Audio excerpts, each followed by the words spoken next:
Thank you, Joachim, and thank you, our speakers in the third session,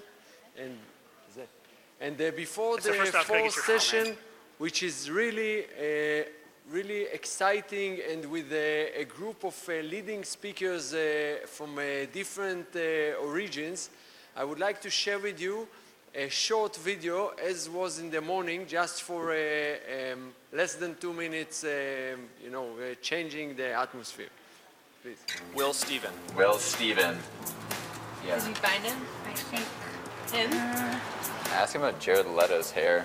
What do you think about Jared Leto's hair? Did you know about? Wait, why do you ask that?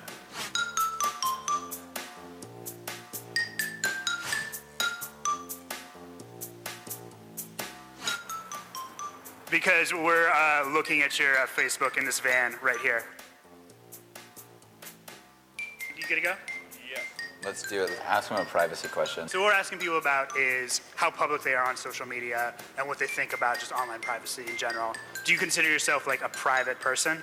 Yeah, I think so. She's an actress. Like if you get like a part on like Grey's Anatomy. Grey's Anatomy or something, would you share that? How did you know? I don't want to see them like what they ate. Do you eat grits? If you grew up eating grits, would you post about that on your Facebooks? I put a picture of grits up once, yes. Yeah, really? She went to NYU. So you moved out here from NYU? Yeah, from New York. Do you study genetic diversity?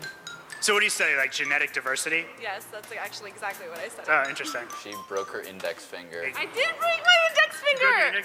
So you're into music, right? Well, you're in a bunch of bands. He's a guitarist in Planeswalker. So like when Planeswalker plays shows, you want to bring out your other friends to see this part of your life. Wait a second. What? Her dad is Mike. Great, thank you. Great, so we are starting our fourth and last session, and we call it cyber defense technologies. And really, I think that this is part of the evolvement of our discipline, in which this year we call it one session for cyber defense technologies, and I'm sure that within a few years it will be divided for different interesting sessions that will take parts of this topic, and will divide it to other more focused topics that we are going to study and to investigate in the future. So we have 5 speakers, and our first speaker, one of the returning and most interesting speakers that brings from us kind of a global research to our stage here, Professor V.S. Subrahmanian, who is a professor of computer science at the University of Maryland and heads the Center for Digital International Government, having previously served as the director of the University of Maryland Institute for Advanced Computer Studies. Professor Subrahmanian develops big data analytics, including methods to analyze vast bodies of text, learn models of behaviors and entities from the data, forecast actions by these entities, and methods to influence these behaviors. Professor Subrahmanian, please.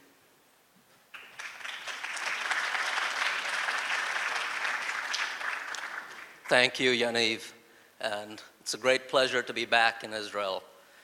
In fact, twice in the period of 4 weeks. So let me start by saying that even though I'm speaking here today, this was a team effort, and using this. And I do want to say that while I'm in Israel, I do want to mention that the team I led to win this challenge included one Israeli, Amos Azaria, and so I think I'd like to call that out. So let me start with what this challenge was all about. So we've heard a few speakers earlier today talk about the fact that there are all kinds of risks on the internet, including various kinds of bad actors, cybercrime, etc. What this challenge was about was the threat posed by illicit influence operations on the web, on Twitter, in order to sway opinion to be positive or negative on a very targeted topic or a set of topics. So clearly this poses lots of risks, not just for companies, but countries as well. We have an election going on in the US right now.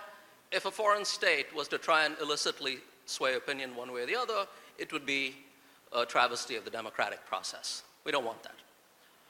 So about a year back, DARPA, the Defense Advanced Research Projects Agency, ran a challenge and said, you know, we're going to run a challenge, and your job, everybody participating in the challenge, which was closed, by the way, it was not open to the public, is expected to identify bots that are trying to sway opinion towards a pro-vaccination position. Pro-vaccination, not perhaps because DARPA has any interest in it, I won't speak for them, but just as an example topic where there's known to be at least one strong camp which says vaccinations are bad. Okay? So the way the challenge was played out was over a 4-week, 28-day period where you had real tweets being played out, real information about the people involved, and real information about the networks, how these people were interconnected. You could place a guess at any time saying this account is a bot. If you were right, you got a point added to your total. If you were wrong, you lost a quarter of a point. If you guessed all the bots before the end of 28 days, you got 1 extra point for every day remaining in the challenge. And this was to make sure you don't wait till the last minute, you guess as fast as possible. I do want to say one more thing, which is that DARPA did disclose once a week what everybody's scores were on a common board. And I think this actually influenced how people made guesses. So just there are 2 papers that I've written on bot detection on Twitter. This appeared before the challenge and was used by several people. This is a community piece that just appeared last week in IEEE Computer that describes the bot challenge and the commonalities between the approaches taken by the top 3 teams. So, as I said, there were several teams that participated in this. DESPIC is actually a University of Indiana team, the team that runs the site called Bot.net, as well as University of Michigan. I was very pleased that we were able to beat IBM fairly substantially. Sorry, apologies to any IBM people in the audience. It's a great company, so it was good to beat them. So let me start with the first question, which is we'd written this paper and published it about a year before the bot challenge, actually 6 months before.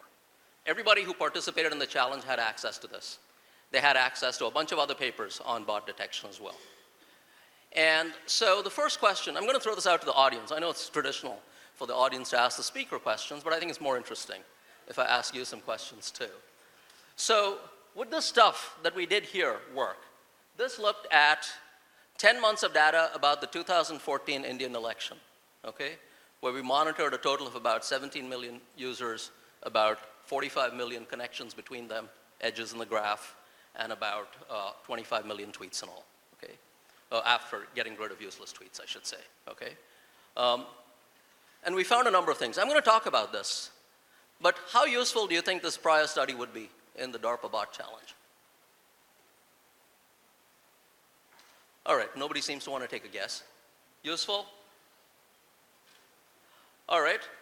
So the first instinct of my team members was, you know, why don't we throw what we had here at the problem? And I said, you know, bots are being generated by different actors. We have no idea who exactly is generating the bots in this challenge. We have no idea who's generating the bots here. I mean, we do have some idea, but we aren't entirely sure.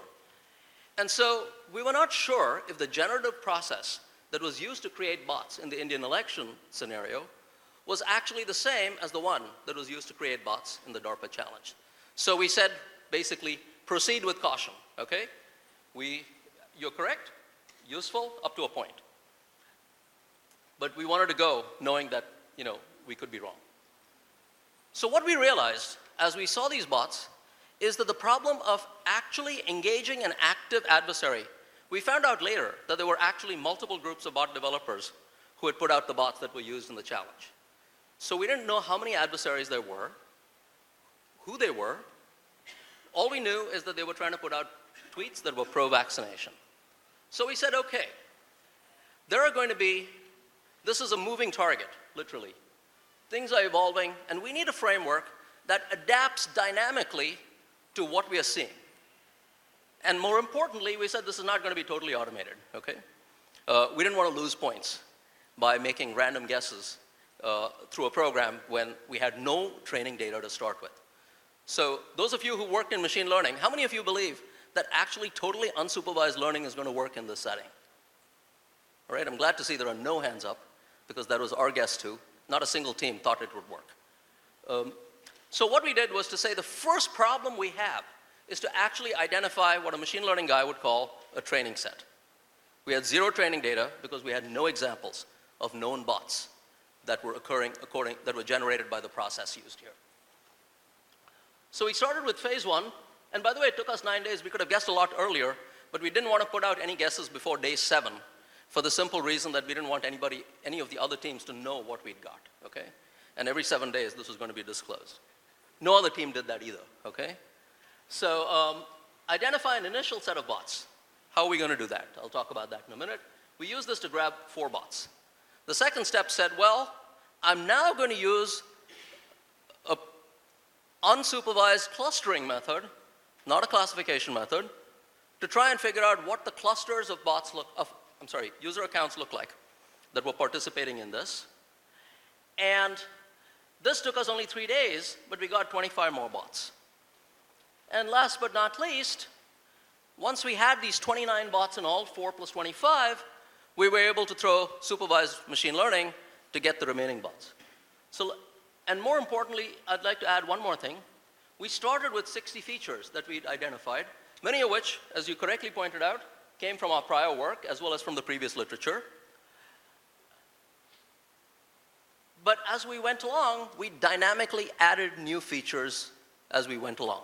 In other words, we wanted to learn from what we saw, okay? So the message I'm giving you is that this is a moving target problem. You've got to adapt your machine learning as things move forward and as you learn more. So phase 1, initial bot detection, basically said, look, we're going to look at a number of things which look at how these bots are generated. We looked at identifying inconsistencies between profiles and what was said. So as an example, if what was actually being said by a user was inconsistent with their profile, that was something we were interested in. Because to me, this raised a red flag. Not necessarily problematic, but it raised a red flag.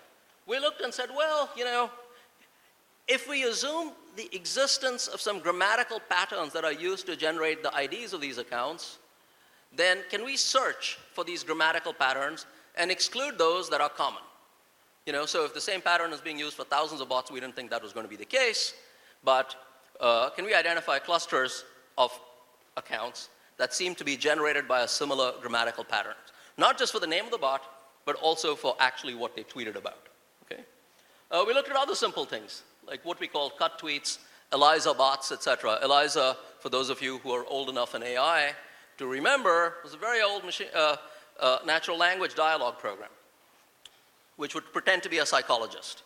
And you know, every time you said anything, it would say, really? How do you feel about that? So anytime we saw something like that, we were very suspicious. And then I'm going to talk about a number of other kinds of features we used as well. So what are some of these features that we learned from the Indian election data that we looked at previously? I divided the features up into 4 classes of features. In total, there were about 100 features that we used in this study. And the 4 classes looked at stuff that people had done before us, tweet syntax, things like how many mentions on average per tweet, how many hashtags on average per tweet, pretty boring stuff, okay?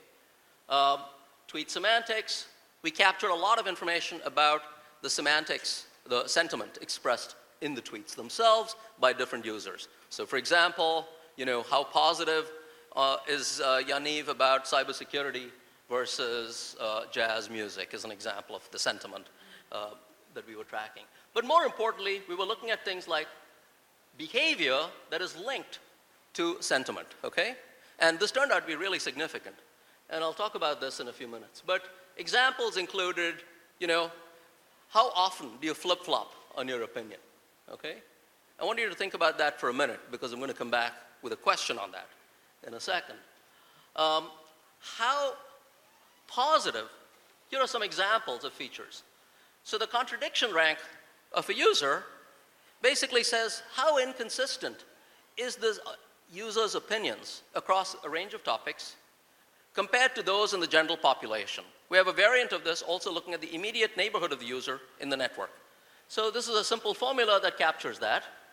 We define something called the agreement rank, which is exactly the opposite of contradiction rank. How consistent is this user's opinion on various topics across a set of topics?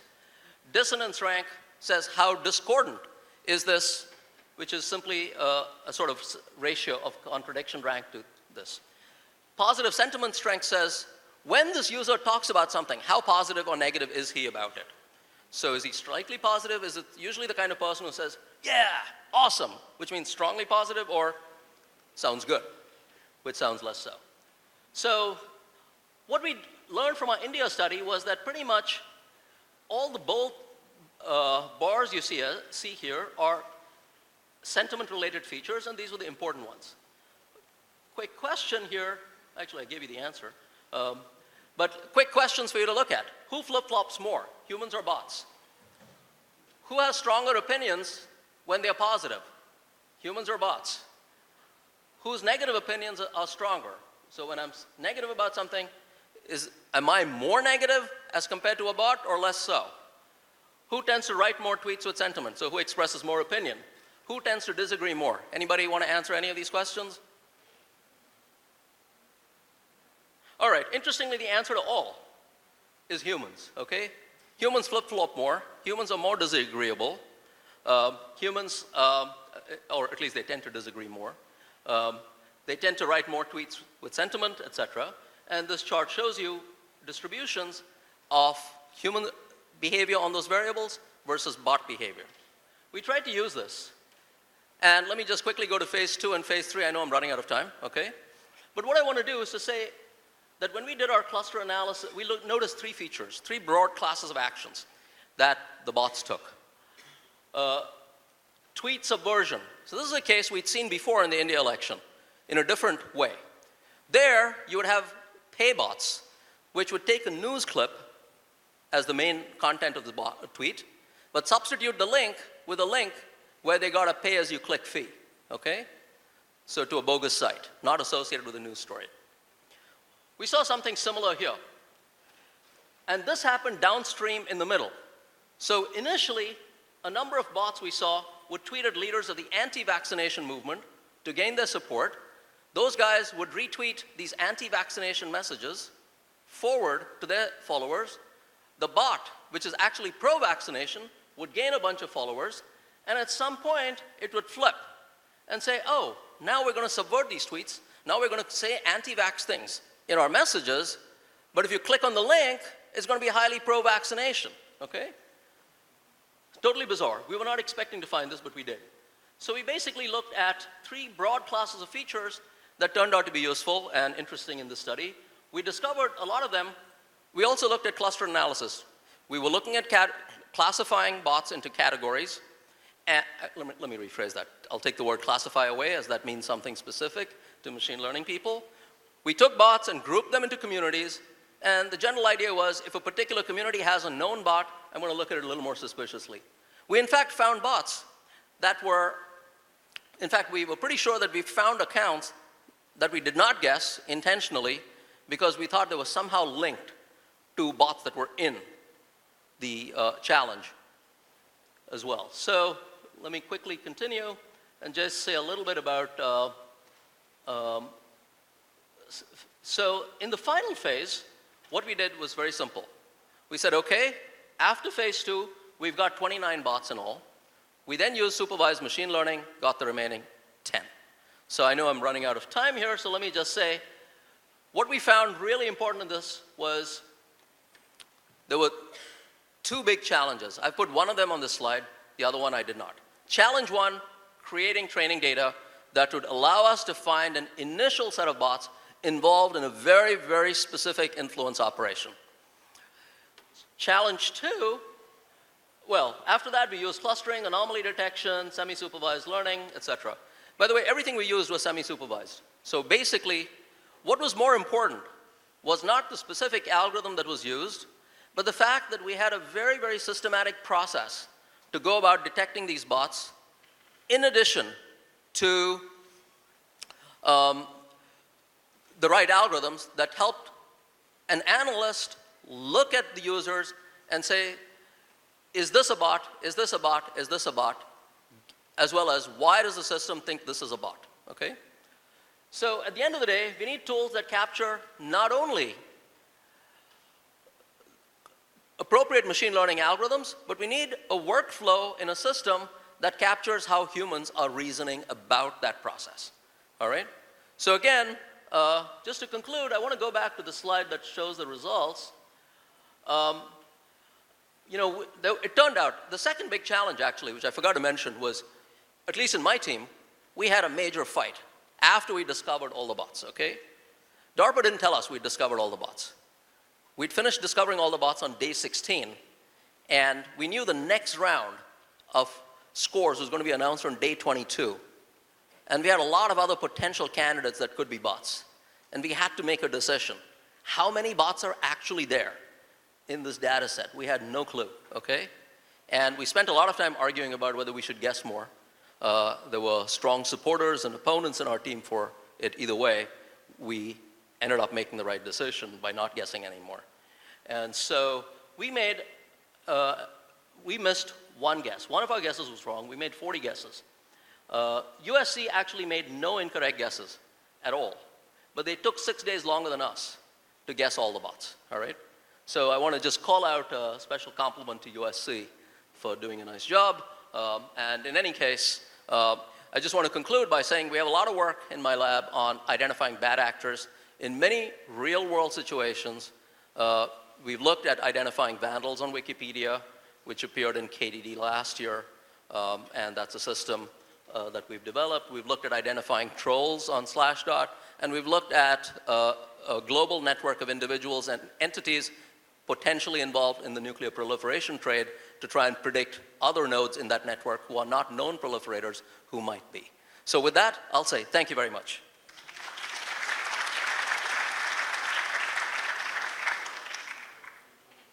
Aaron?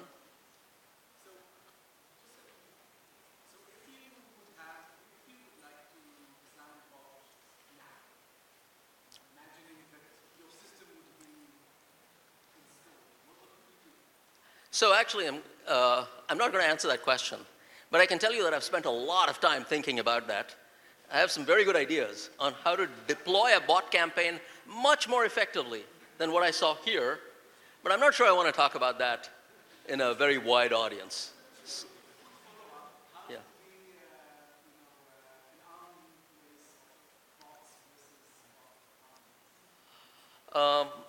I suspect it's going to be the same kind of outcome that we are seeing today. The bots, I'm afraid, will win when developed by sophisticated adversaries. I mean, there are a lot of stupid bots out there, okay? There are bots, for example, that, I mean, I'm tracking bots in 3 ongoing campaigns right now. And what I can say is there are lots of stupid bots which are easy to detect. So I'm not talking about those. The really sophisticated bots, I think, are going to end up being far more elusive to detect when new bot detection techniques come up. Yeah. I'd be happy to chat with you offline.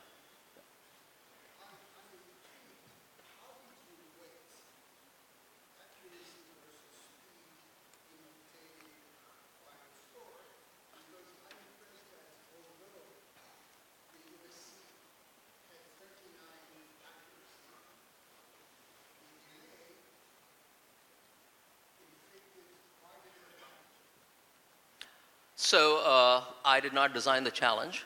These were the scoring metrics provided by DARPA at the beginning of the challenge, and we